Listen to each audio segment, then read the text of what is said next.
Friends, people say he has done this, he has done that. Don't believe them. I now almost feel like echoing what one of those great people of Germany, of yore, von Johanna Goethe, said one day. He said, I now know philosophy, physiology, jurisprudence, and even alas, theology. How much? From end to end with Labour's keen. But here I stand, O fool, with all my lore, no wiser than before. Friends, man must try to be wiser. When I look at the psychiatrist, I like him. Because most psychiatrists hate me. They would like to see the end of me. Because I am dead against psychotic drugs. Because each one of them derived from either rocket fuel extract or from naphtha extract of Nujol damage the human system. It's not only the psychiatric drugs, other drugs also, because there's a beautiful study done by an American scientist, a great scientist. He is actually a professor of genetics in the Washington State University. Douglas, he's called Douglas, D.C. Douglas. Douglas did a fantastic study. He created a chip called the MIT chip, mitochondrial chip, a computer chip, which tracks the drug when it goes into the human system. And it tells you what it does. And he took a lot of our modern medicine, we call it as modern medicine. Why is it called modern medicine? I don't know. Anyway, we call it as modern medicine. And the other herbal drugs, mainly Tibetan, Chinese, and Indian herbal drugs. And what came out in that study is something fascinating.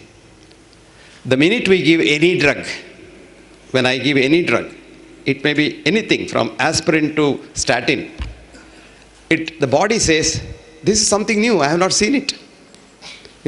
My ancestors have not seen it. Mankind has not seen it. So it must be a poison. That's the wisdom of the human body. So any poison which goes in, the body tries to throw into the chemistry factory in the body called the liver. So it's thrown into the liver. Every drug, mind you, mark my words, every drug. Now what the liver does, it does its best to destroy it. Does its best to destroy it. Supposing the liver is not able to immediately destroy the whole lot, something comes out of the liver, which we teach pharmacology students as first pass effect. I used to ask a lot of professors of pharmacology when I go around to medical colleges to lecture, what did you teach about the first pass effect? Very simple. Sir, it is the amount of drug that comes out of the liver after the circulation in the liver. But what is it about? What is the philosophy behind it? Would you believe not one person ever answered that question?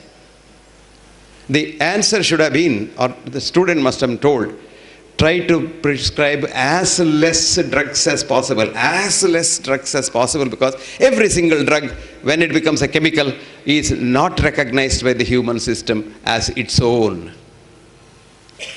This is the beauty. I'll give you an example. There are 43 studies on garlic in the world literature, 43 studies on garlic. And the conclusion is, garlic is good for cooking, but not as a medicine. Now, there was an editorial in the British Medical Journal, and the editor was a good friend of mine, so I phoned him and said, I'm going to write a letter to you. Richard, you have done one mistake. You have not seen what did they use in garlic studies. What they used was a garlic pill. Now, what is garlic pill vis-a-vis garlic?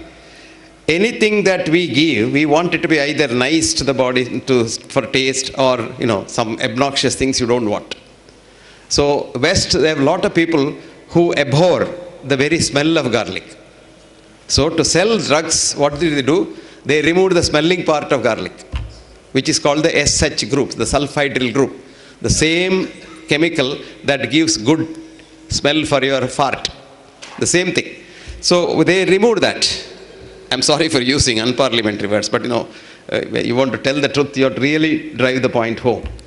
So this garlic pill is garlic minus SH group inside a plastic capsule which goes into the gut, and there it delivers it. It's supposed to deliver it.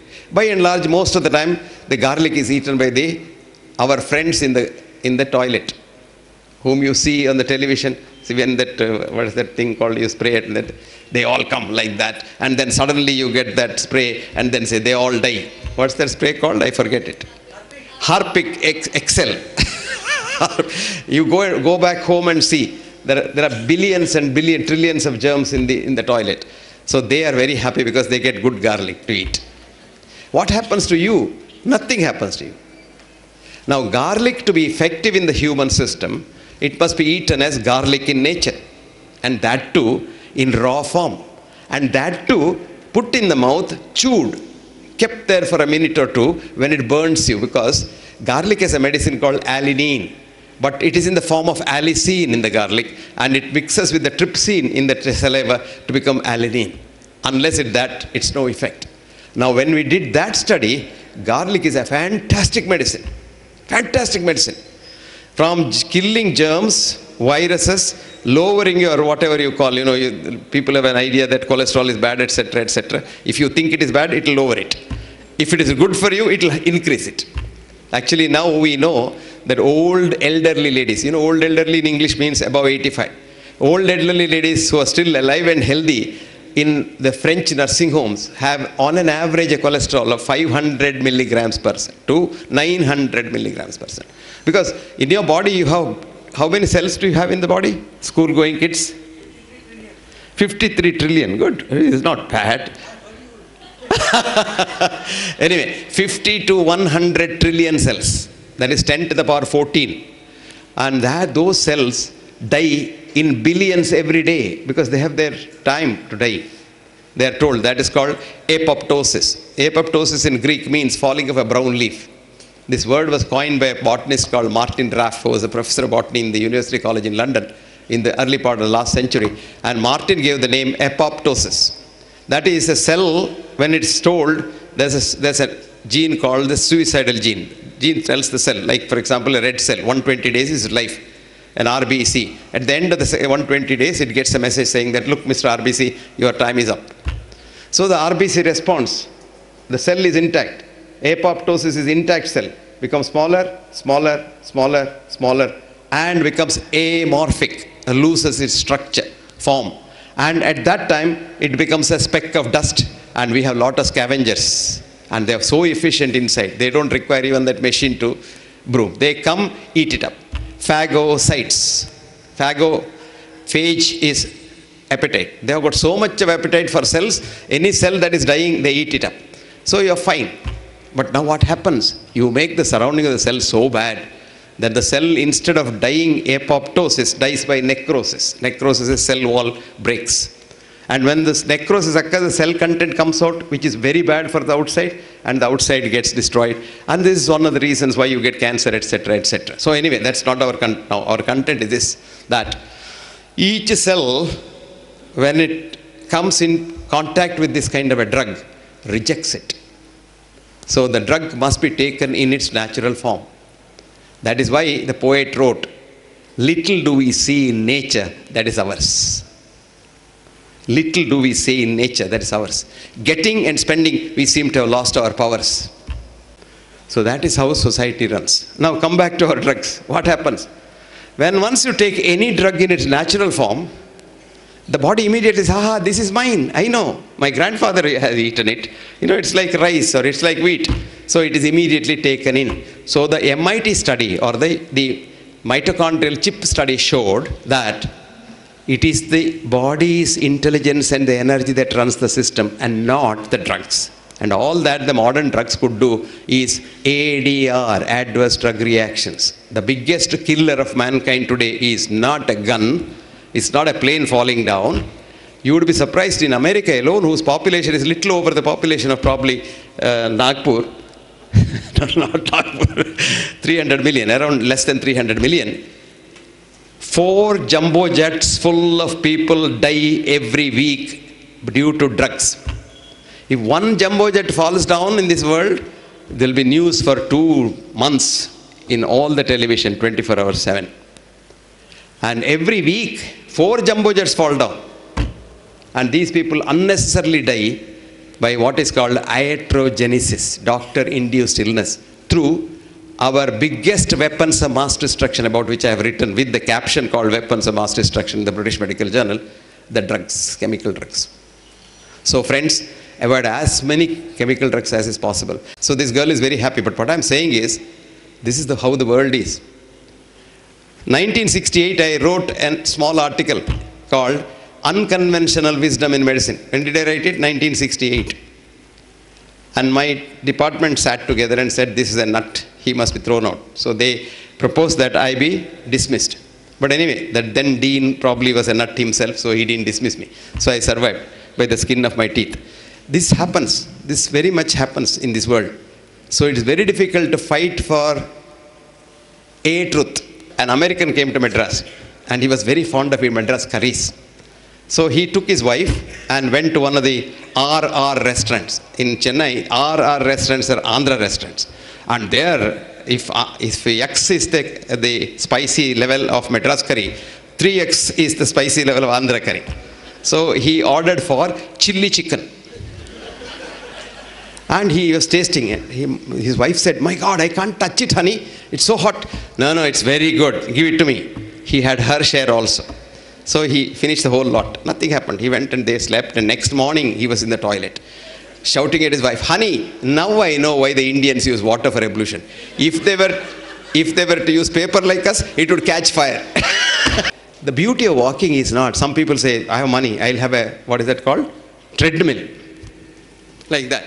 There also he has got that computer inside, calculating how many crores are coming and going, and he's running. No use at all. Walking must be, the walking's benefit is not just the leg moving. It's the beauty of the thing. You're being one with nature. You're a part of nature. You came from nature, going back to nature, you're only a part of nature. And that is the beauty of walking in the morning. In addition to the physical exercise you get anyway. That's what Ayurveda usually says. Samikshakari, work very hard. That's the exercise. If you work very, very hard, that exercise is enough to keep you going. And you will feel very, I'll tell you an experiment you do. A day when you are very tired, go for a walk. Come back, you are so rejuvenated. You have forgotten your tiredness. However tired you are, go for a walk. Maybe in the evening, maybe in the afternoon, maybe any time. And there is no time. As long as the weather is okay, you go for a walk. And a lot of our ladies worry about sun, our best friend in the world. The man who keeps us alive. If the sun takes a strike, 1 week strike, we'll be all dead. Why we? Even the plants will be dead. So it's the sun's electromagnetic energy that keeps you and me going. And sun is the best friend. But the industry has produced a myth with television interest saying that you will get skin cancer, you will become black, your color will go, and things like that. So you have so many things. Sunscreen, one of the important causes of skin cancer. Then all kinds of chemicals on the face, you make up. You must see these people, American people who look so nice on the television. You see them in the house once. You will think it's some ghost of that person. So bad they look.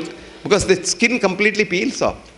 You go to Kerala and see those women at night, glowing face, because they put coconut oil and they take bath, never wash the coconut oil.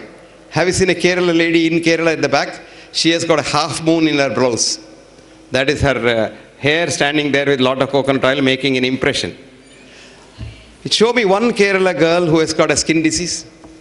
Because biggest germ killer in this world is coconut oil. Biggest germ killer. That's why in pickles you put coconut oil, you don't grow fungus in that. And you look at a Tamilian girl, no feet, you must see their feet. So clean. Because they don't get out of the house without turmeric paste on the feet. And many of them, of course, the olden style. These days, of course, people are westernized. They put the turmeric paste on their face. They all look jaundiced if you look at them. They all look yellowish. These are all healthy things that we don't do. And the truth is always suppressed for business. Coconut oil. 1964, I wrote an article. Coconut oil is as good as mother's milk.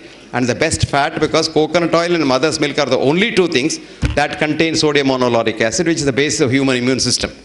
I even wrote there, suspecting doctors who have not studied their biochemistry properly will have a child to go and see the infant food, which is only coconut oil can be used for infant food. If you use any other oil, the infant will die. Because only two things that get digested in the mouth, because infant doesn't have the pancreatic juice, pancreatic lipase, so the fat can be digested only by the salivary lipase.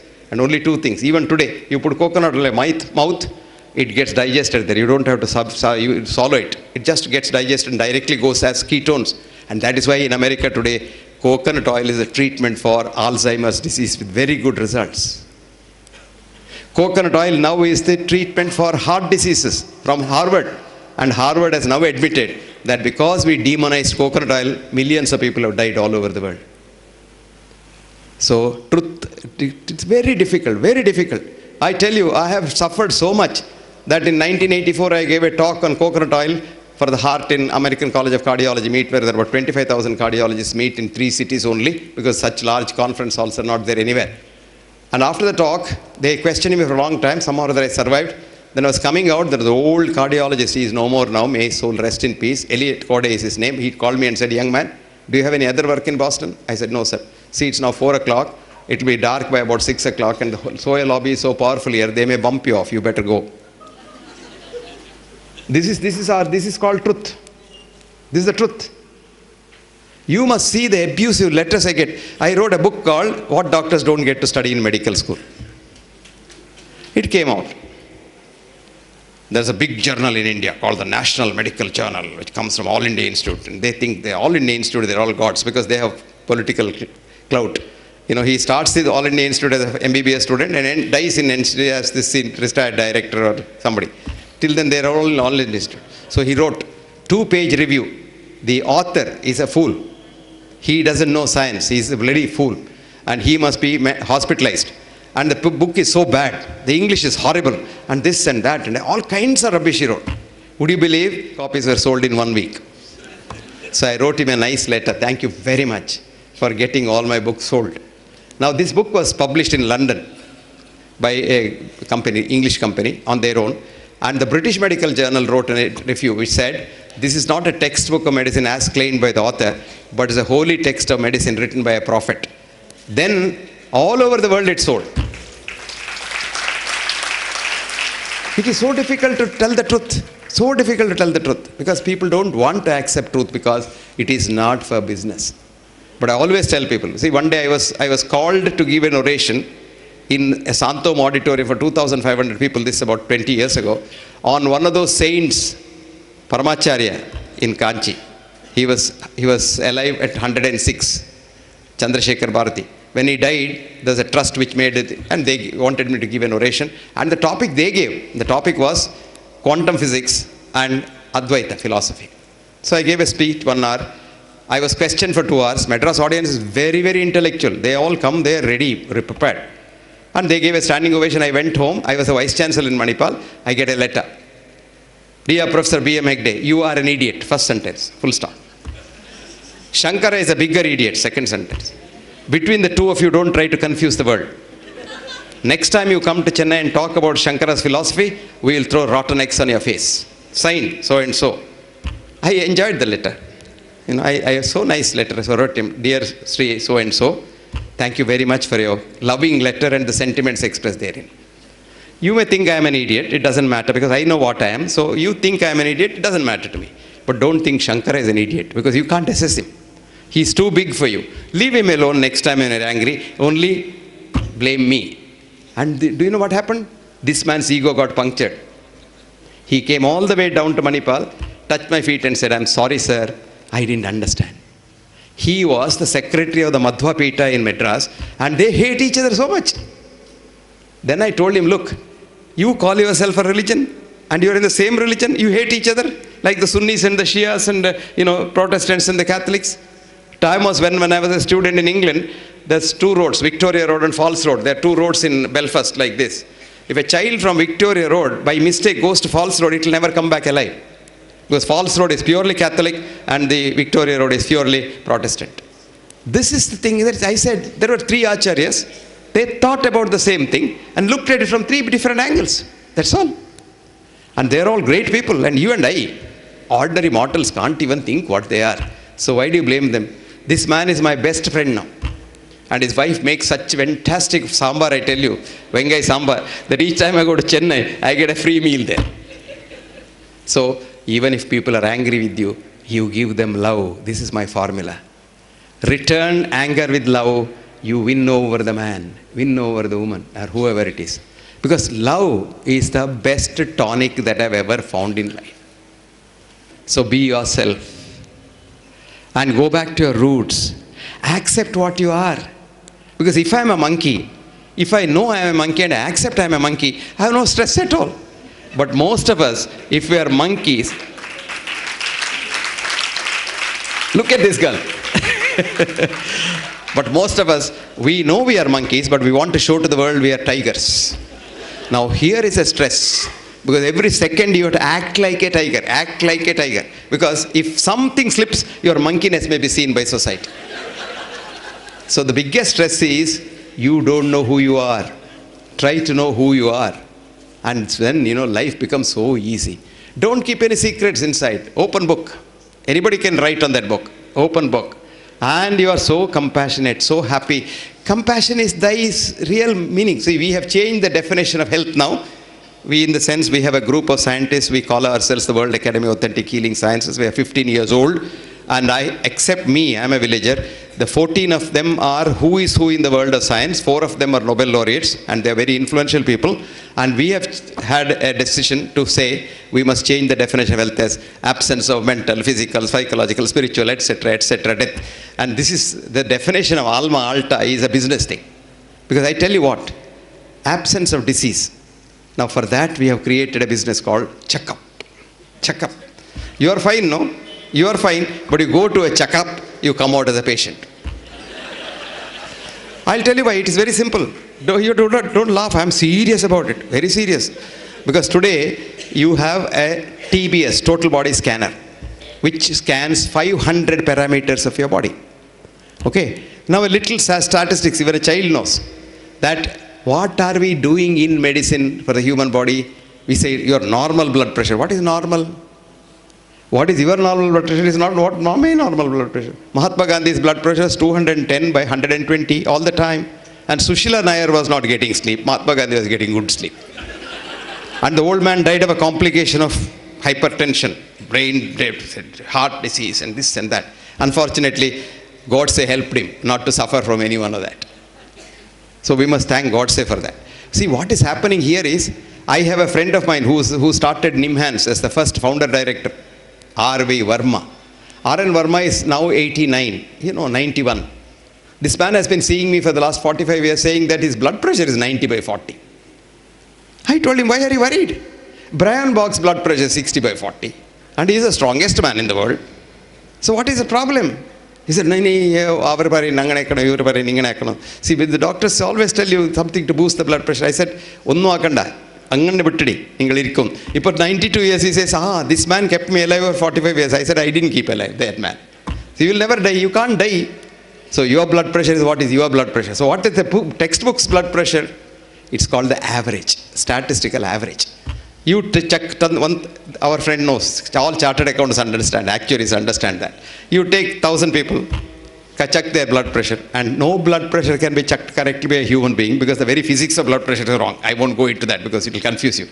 Come back to this. Now what has happened is, you check 1,000, plot it on a XY graph. Correct me if I'm mistaken. Then you have a Gaussian curve called the bell-shaped curve, right? Yes. Then you say mean, plus 2 standard deviation. Now that comes to whatever. Now I'll give you an example. What is the normal height of an Indian male? Gaussian curve, 5.4, 2 plus this side, that side. 5.2 plus 5.6, you're normal. Okay? Right? Amitabh Bachchan comes for a checkup. 6.2. Our treatment is cut his legs to make him 5.6. अरे वो तो हम करते हैं ना, sugar को क्या करते हैं, ब्लड प्रेशर को क्या करते हैं, वही करते हैं. Then next day Jaya Bachchan comes for a checkup. She is 4.6. Transplant that leg to her.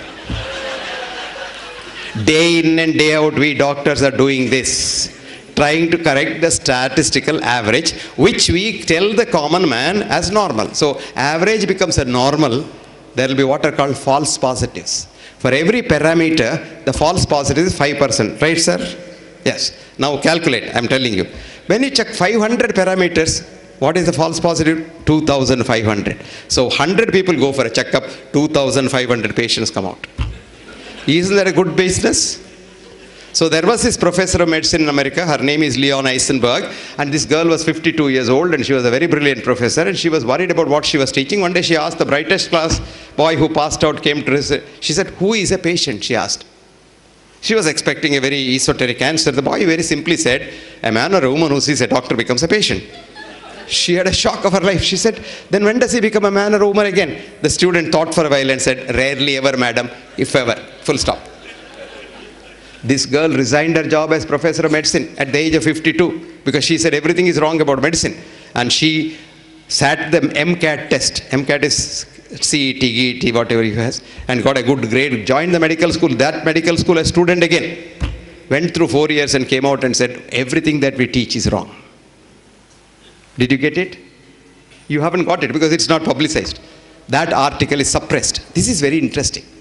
The first article which studied diet and heart started in 1954, ended in 1959, spent $110 million of the taxpayers' money in America, and the study said diet has nothing to do with heart disease.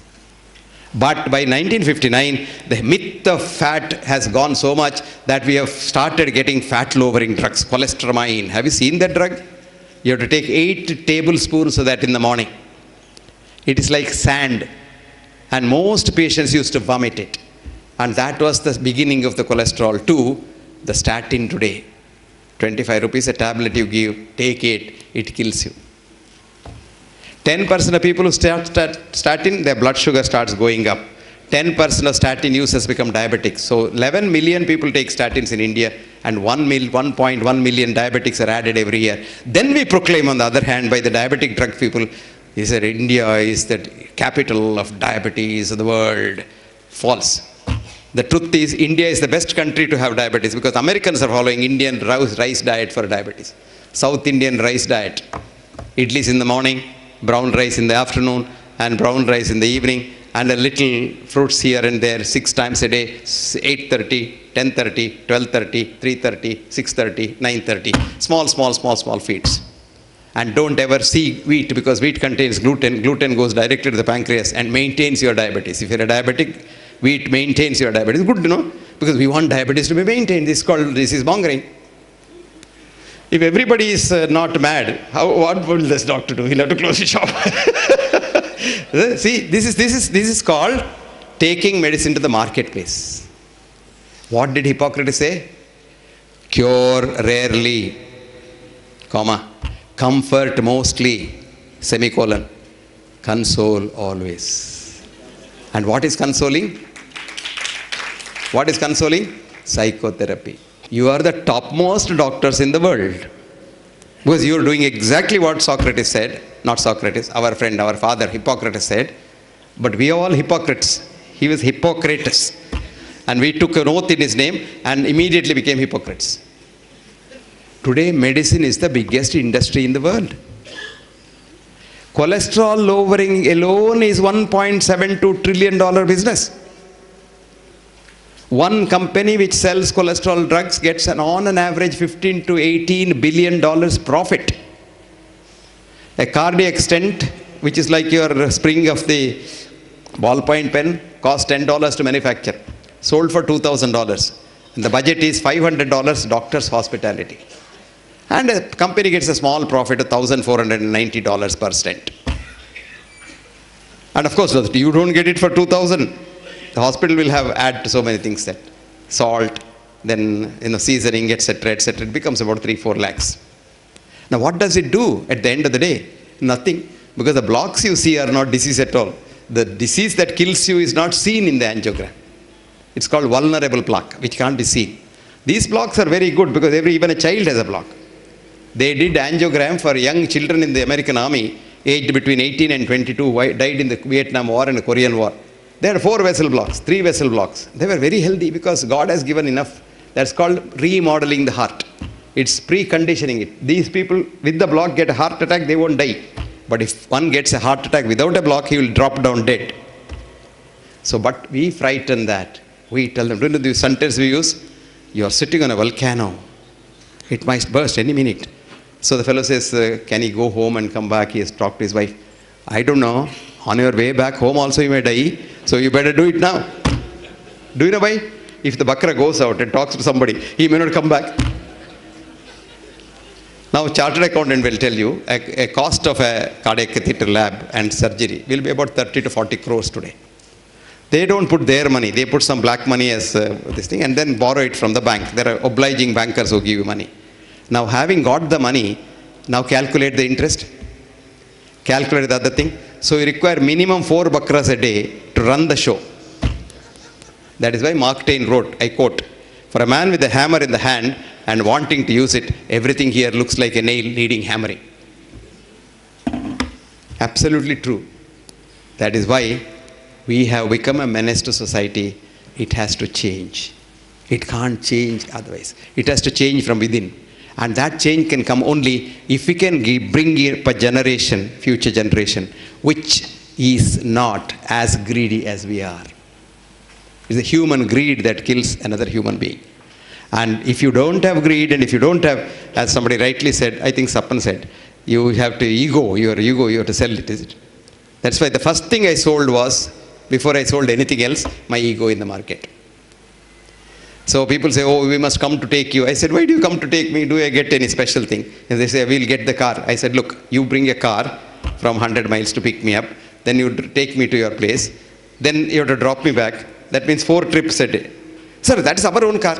Car is yours, but where is the oil from? You have to pay for it, no?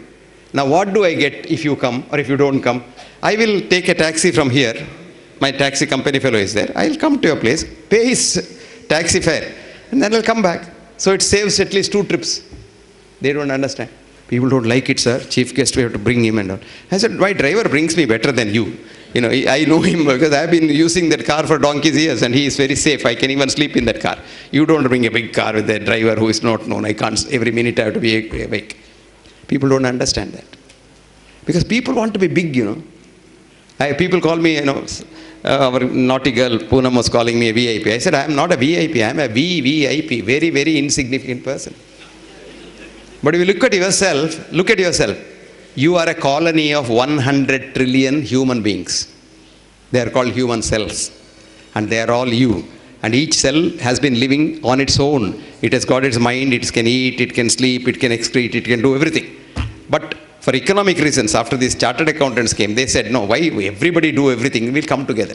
So about 100 trillion of them joined together and made a colony called the human body. And you think your human body is solid? There's nothing solid about you. You are like the television screen. You know, I'm talking here. It's like Amitabh Bachchan talking on the television or Hema Malini dancing. You put the television on, Hema Malini starts dancing. You put it off, Hema Malini is dead. But you go to the dining room and put it on, Hema Malini is born there. That's what exactly happens to the human cell. This was found out by a cell biologist called Bruce Lipton. Bruce Lipton. There's a beautiful book you must read called Biology of Belief. This is a fascinating book. This man was an atheist. He never believed in God. And he was a professor of anatomy in the Wisconsin Medical School. And he was a cell biologist. And he was studying not the dead cells like most anatomists study, which he calls as the tombstone of a cell. He was studying a live cell. And he was studying this live cell. And then he saw the cell is live, moves about, does everything. It excretes, it thinks, it can. You just put a drop of poison at one end of the petri dish, the cell runs away from the poison. You put a drop of some good food there, the cell runs into the food and eats it. Then he saw, on the day you are made, you are the one cell. You are called zygote. Your weight is 0.1201 gram. But that one cell, when suddenly gets a connection, that's what's called the integral membrane protein with an antenna, like your television antenna, it gets a connection from universal consciousness. And the cell becomes live. And it just starts doing everything. This man was looking at it. My God, he said, I thought science runs this world, but look at it, something beyond science runs this world. And he became a believer, and he wrote this book, and now goes around preaching. Bruce now goes around preaching like a preacher, people to have belief in God because it's God who runs the world. That's what's called the biology of belief. Somebody was talking about emotions. the two people, our chartered accountant and our psychiatrist. Emotions have been proved to be chemicals. There is this girl called Candace Pert, a brilliant PhD student, who came to the palace. America's NIH is called the palace, where all kings sit. Like, here ICMR is a palace. And like that, they're all big people. I call them Sarkari scientists. And there are Sarkari intellectuals here who give opinion on everything under the sun, from sun to the moon. Everything they give. So the Sarkari scientist, the head was what's called Saul Snyder. Snyder is a big name, a Lasker Award winner and a big name. So this girl started her postdoc with Snyder, who had some money, for finding out opiate receptors, which are known to be only in the brain, because we thought the brain, mind is only in the brain at that time. So he told her, find out if the opiate receptors are elsewhere. This girl took to it like fish taking to water. She worked very hard, day and night, day and night, day and night. But by the time the money was spent, there was nothing left. And still she has not got the receptor. So Saul called her, I don't want to waste my money on you. This receptor is over. You go and do something. I don't want you as a postdoc. But this girl said, I'm going to find it one day. Something inside her saying, I'm going to find it one day. So she told him, I don't want money, sir, but I'll continue in this lab. He said, for a change, okay, continue in the lab. 6 months later, she found out an opiate receptor in the muscle. Opiate receptor in the blood vessel. And she was so excited. And she had worked so hard, she deserved a holiday. She locked her laboratory and went away for a long holiday. Then something sensed in this fellow, something is amiss. So he called the laboratory technicians and said, what was this girl doing at night? They said, sir, she was working on the same thing and she has found something. Is it? Then lock was removed at night. And he got the ledger and got all her data. And before she came back from the holiday, he published the data in a paper. And he was so influential that he went to Swiss Academy and said, this is the thing I have found. And they said, okay, you will get the Nobel Prize. So Nobel Prize was declared in his name, but was not given because the date had not come. When this girl, Candace, came back, she was so fuming because he said, this fellow who destroyed my career now wants to steal my data. Very bold girl. So she went directly to Geneva and Zurich and then talked to all the members and said, this is my work, this is my original data, this fellow has photostated it, this is not his journal. And of course, Saul did not get his Nobel Prize. Candace lost her job. Candace lost her standing in community, thrown out. Candace wrote a book, Molecules of Emotion. Beautiful book. Molecules of Emotion. Please get that book and read it. Candace Pert, C-A-N-D-A-C-E-P-E-R-T is her name, and read that book. And there's a beautiful sentence I'll tell you. Time will come when you get a headache, you don't look for a pill, instead sit in one place and elevate your consciousness to the level where your own brain produces enough opioids to kill your pain. Full stop. What a beautiful thing. And that is the future of medicine, my dear friends. But we have to take it out, de-link it from money. Unless you de-link medicine from money, this medicine will kill mankind. I don't know how many of you have read this beautiful article. If you have not, read it in the Google free. It's called Death by Medicine. There are 5 authors. The first author's name is Gary Null, G-A-R-Y-N-U-L-L. Please read that. You will get a shock of your life that we are the leaders of death in the world, followed by cancer low down and heart attack much lower down. On the top of the list, in a country where we think there are so much checks and balances, if it could happen, you horrified, you take the audit in India, my God, you will be shocked. That is why we went to the IOM, convinced them that the future of health definition should not have absence of disease, because there is nobody who has no disease. If I now scan all of you with the TBS, all of us will have not one cancer, 10 to 15 cancers. But they don't become cancers, they all die. When do they die? When you have a good mind and when you want to help someone, cancer cannot grow in you. But when you eat a lot, like a pig, and hate everyone, cancers grow like a tree. And that's what happens. And it's in the mind. Everything is in the mind. And where is the mind? Never mind. And the mind is everywhere. It's in my hand. And who is the mind? For every 9 cells of germs in my body, I have 1 cell of mine. In your body, for every single cell of yours, you have 9 germ cells. In your own genome, we are saying we have human genome, we know everything, we do genetic engineering, we'll do stem cell. We don't even know one by one a millionth of a genome, because genome contains 23,000 human genes and 2.5 trillion germ genes. Germinomes, metabolomes, virinomes, all of them put together, the metagenome is all germs. And I have written an article, you read that, it's a simple article called Germs Are Us. Toys R Us you have seen, you know. So I wrote Germs Are Us. We are germs. So when I say, did your father have diabetes? Yes, sir. Oh, then you become a diabetic. With fear itself, the sugar will go up. Your father's diabetes has nothing to do with you. Because your father and you, the relationship is 1 in a million zeros, 1. But you may be a diabetic if the germs is a diabetic.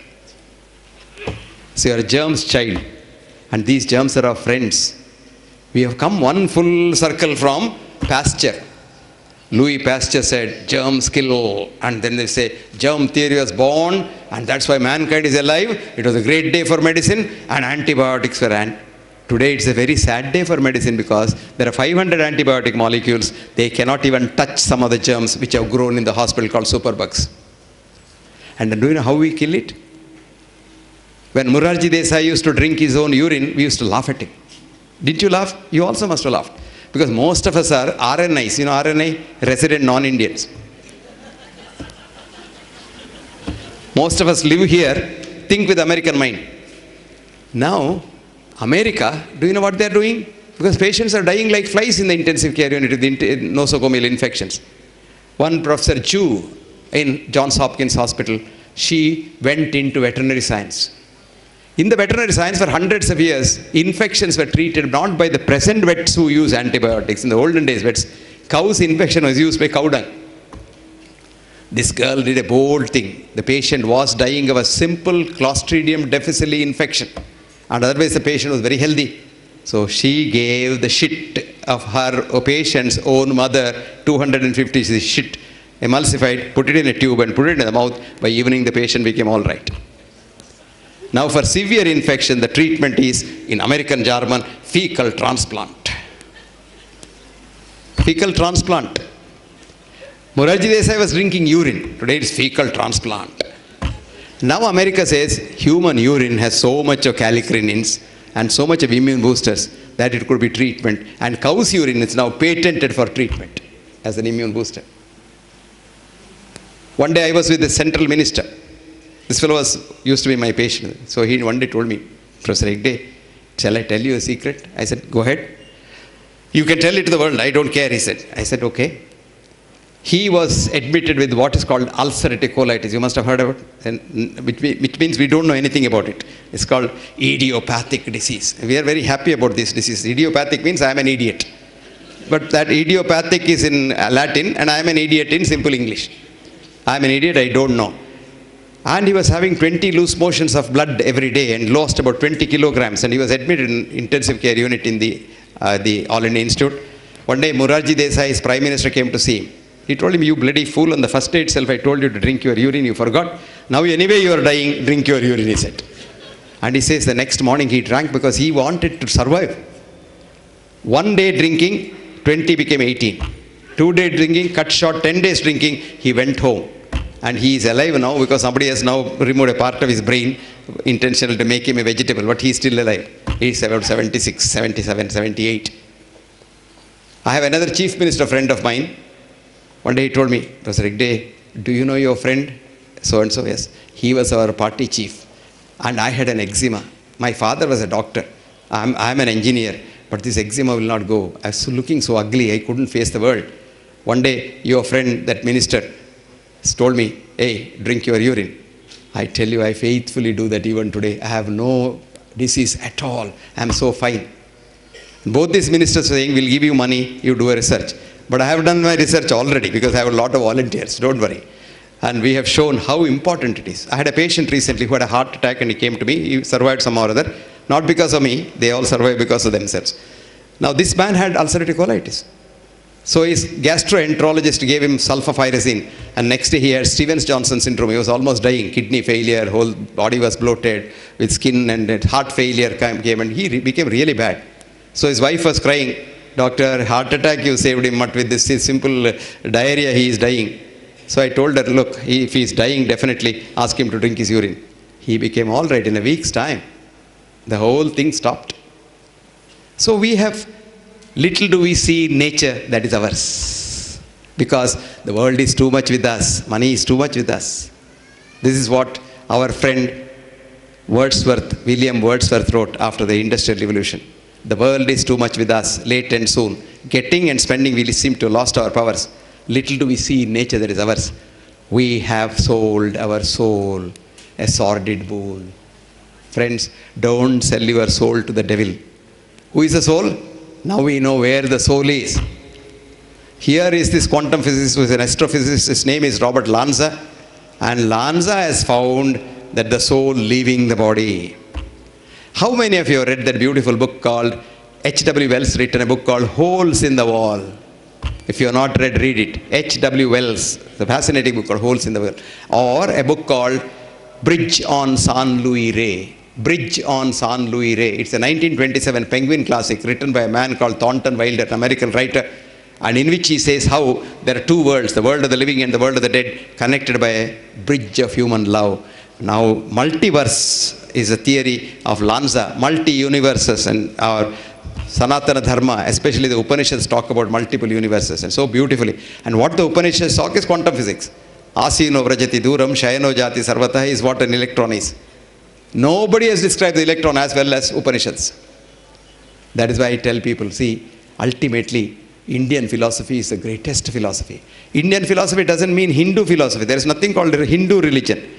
It's Sanatana Dharma, ageless religion. And all people can, a Muslim can have Sanatana Dharma, a Christian can have Sanatana Dharma, because Sanatana Dharma does not belong to any God, because Vedas don't proclaim God at all. If you see Om Bhurbuha Swaha, Surya Namaha, Surya is a Shakti. Om Bhurbuha Swaha, Agni Namaha. Om Bhurbuha Swaha, Vayu Namaha. What is Vayu? Vayu is the lightning. Why do I do that? Prajapate Namaha. Ultimately I am doing it because I can't see that Shakti called God, so I am propitiating what he has created. What is wrong in it? That's the beauty of it. And that is what is important at the end of the day. And whether it's you're a doctor or anybody, you have the old Indian Sanatana Dharma which says, do you know what it says? It's all condensed in the Mahabharata. The Mahabharata is an epic, India's epic, which is unrivaled by anything. Odyssey, Homer, this, that, nothing. And in Mahabharata, Rajagopalachari writes a beautiful commentary on the Mahabharata. Rajagopalachari writes, I wrote, what is not in it is nowhere. See, what is not in it is nowhere. One sentence, that's all.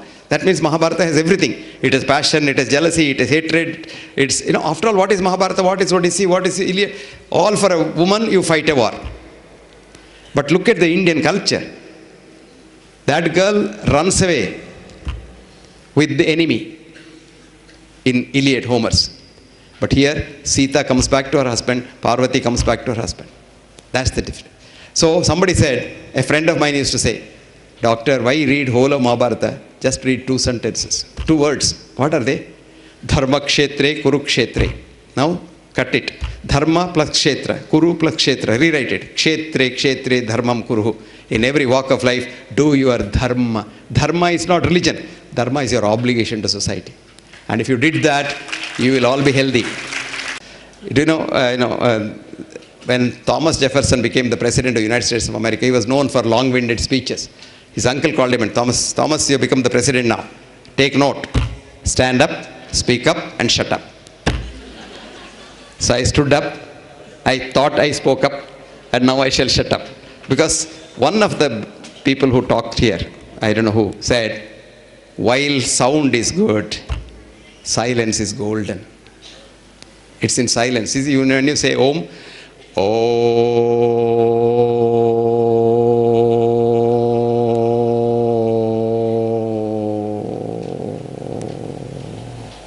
it is that silence which probably reaches the other end. And you really get happiness at that stage. Because, there was a parish priest, a friend of mine, who was going from place to place lecturing. One day he was to lecture in Nagpur. And he was staying in a hotel. Not this hotel, because there's no faucet. That being a Sunday and there was no television, etc., he wrote a nice letter to his wife because he had left home and going around the world. And he wanted to post it. He came out, being a Sunday, he didn't know where the post office is. So there were urchins playing. He told them they didn't understand their language. So he said, can you take me to the post office? They said, come along. It's a holiday for us. We'll take you to the post office. They took him to the post office. He posted the letter. He was coming back. Then being a priest, he said, my God, these children have done something for me. I'm a spiritual human being, so I must do something in return. So he said, I'll buy some chocolates for them. Went to the shop and said, come on, give chocolates. The man gave chocolates. He put his hand in. The wallet was in the Ashok Hotel. So he said, my God, what can I do? So he told the children, sorry children, I forgot my wallet. But in this evening's lecture, it was arranged by Prabodh Charitable Trust, but it's not charity. This lecture of mine is money. You have to pay 100 rupees per lecture. Yes. I will give a note to Prabodh or Poonam. You take it and they will let you in free. So for showing me the post office, you have 2 free tickets. Children laughed. He said, why? Sir, there are a lot of fellows like B.M. Hegde speaking, but listening is very difficult, sir. Who wants to listen? We have better things to do in the evening on a Sunday. But he said, no, I am talking on a very important thing because I am a priest. I am talking about spirituality. I am talking about God. I am talking about way to heaven. And he became emotional. Children burst out laughing. He said, why? Sir, a man who doesn't know the way to the post office, how could they know way to heaven? So, my dear friends, spirituality is nothing very esoteric. We are all spirits, not spirits, but spirit. Spirits is what is available in the shop. Spirit comes from the word spirus in Latin, which is breath. So, our ancestors, cave dwellers, knew one thing. An animal which they killed for eating did not breathe.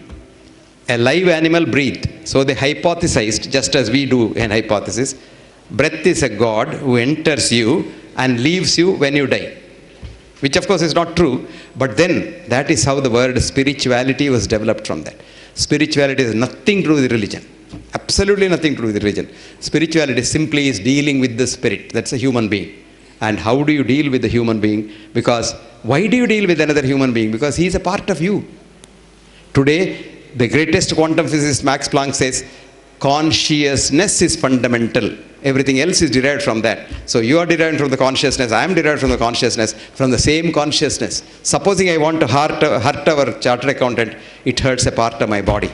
So I want to destroy him, my body gets destroyed by my own cells. That's called autoimmune disease. Me, you concept. Leave that me business, I business. Make it we business. And the day you leave the I and you become a we, you are fine. A Shishya went to a guru. He said, sir, I have come here. I want peace. I want peace. He was fighting. And the guru said, say that again. I want peace. He said, okay, say that without the I. Want peace. Want peace. Now without the want, peace. See, there is peace. What is preventing peace? Want and then I. So let us leave I and want and live in this world as we. Thank you very much.